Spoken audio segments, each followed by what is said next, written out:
नाज बलोच साहिबा और फिर अज़मा बुखारी आना चाहूँगा जी, लेकिन मैं पहले ब्रेक ले लेता हूँ ताकि अनइंटरप्टेड नाज बलोच साहिबा का मौक़िफ़ आ जाए और फिर अज़मा बुखारी साहिबा के पास हम जाएंगे इंक्लूड करवाने के लिए। एक ब्रेक के बाद हमारे साथ रहिए।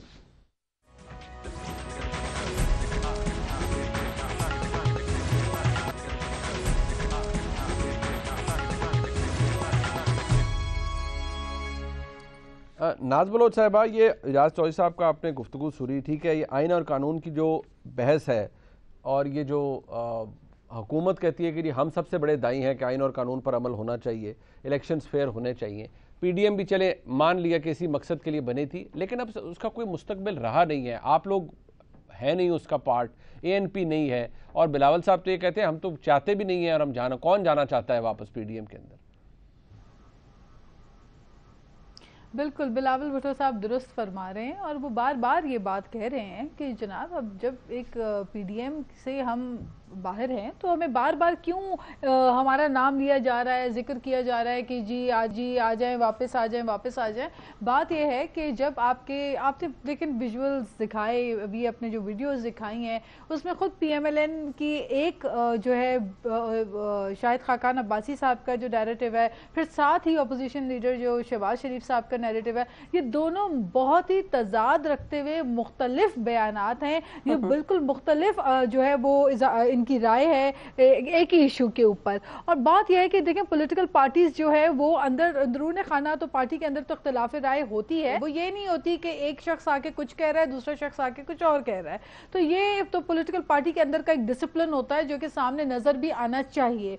और जहां तक बात रही पीडीएम की, तो उसमें हमने वाज़ेह तौर पर कहा कि जी डिक्टेशन तो पीपल्स पार्टी ने ना कभी किसी की ली है और ना हम किसी की डिक्टेशन लेंगे और ना हम किसी की ख्वाहिश और फरमाइश के मुताबिक चलेंगे। हमारा नजरिया है, हमारी कुर्बानियां हैं। हमने जमहूरियत के लिए शहीद मोहतरमा बेनजीर भुट्टो की इतनी बड़ी कुर्बानी दी है और हमने जितनी स्ट्रगल और जदोजहद की है जमहूरियत की रेस्टोरेशन के लिए, हमारी अपनी सेक्रीफाइसेस की बुनियाद के ऊपर, हमारे तजुर्बात की बुनियाद पे हमने फैसले करने, किसी के मन चाहने पे, किसी के कहने पे, फरमाइशों पे हमने नहीं करने। और जहां तक इस्तीफे की बात थी, हम समझते थे कि इस्तीफे सोल्यूशन नहीं है। जो लोग समझते थे कि इस्तीफे सोल्यूशन है वो दे दें अपना इस्तीफा। तो बात यह है कि मैं समझती हूँ कि असल जो ट्रू ऑपोजिशन है इस वक्त, जो अवामी मसाइल है, जो महंगाई की सुनामी में अवाम धसी हुई है, इससे बाहर निकालने के लिए हम सबको, पूरी ऑपोजिशन को मुत्तहिद होकर अपना लाए अमल बनाना पड़ेगा और पार्लियामेंट के अंदर अपना जो किरदार है उसको सही अंदाज में हमें लेके जाना पड़ेगा, क्योंकि बजट सर पे, बजट आने वाला है, अगला सेशन बजट सेशन है और जो अवाम के ऊपर दोबारा जो इनडायरेक्ट टैक्सेस की जो एक भरमार आने वाली है,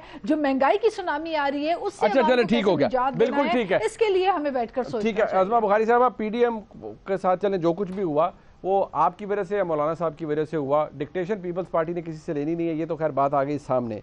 लेकिन देखिए, वो तो इजाज़ चौधरी साहब हुकूमत में थे, ये पीपल्स पार्टी तो आपके साथ ही नहीं, ऑपोजिशन में ही है। ये भी कहते हैं कि आपके मौक़िफ़ में तजाद है, शहबाज साहब का मौक़िफ़ और है, बड़े मियाँ साहब का शायद मुख्तलिफ है। देखिए, पार्टी हमारी है, तकलीफ बाकी सबको है। मुझे ये समझ में नहीं आता, भाई मौकफ होगा तो हमारा होगा ना। आपके पेट में दर्द किस चीज का है? आपको क्या प्रॉब्लम है? इस्तीफे जिन्होंने देने नहीं है वो हमसे इस्तीफे मांगा ना करें बार बार प्रोग्राम में बैठ के, फिर मुझे तल्ख बात करनी पड़ जाती है जो मैं करना नहीं चाहती। अब मुझे हैरत यह है कि इजाज चौधरी साहब को मैंने सिर्फ याद दिलाया कि आपने अपने टेन्योर में आप महंगाई पर एहतजाज किया करते थे, वो कहाँ चले कहाँ उतरे। फिर अब मैं मजबूरी है, मुझे भी याद कराना पड़ेगा। आप भी तो जमात इस्लामी से आया है ना, और विकीपीडिया पे आपके बारे में लिखा हुआ है ज़ियाउल हक से आपके बड़े अच्छे टर्म्स थे, फिर आपकी लड़ाई हो गई और ये 1990s में, चले उनकी मर्जी है जो वो कह गए, अब तो वो रिकॉर्ड पे है ना, मुझे भी कहना है। 1990 के अंदर दौर में वो जो है वो डिप्टी मेयर भी बने, वो किसकी वजह से बने थे, कौन सी पार्टी के साथ अलायंस से बने थे। तो अपने रिकॉर्ड जरा दुरुस्त फरमाया करें।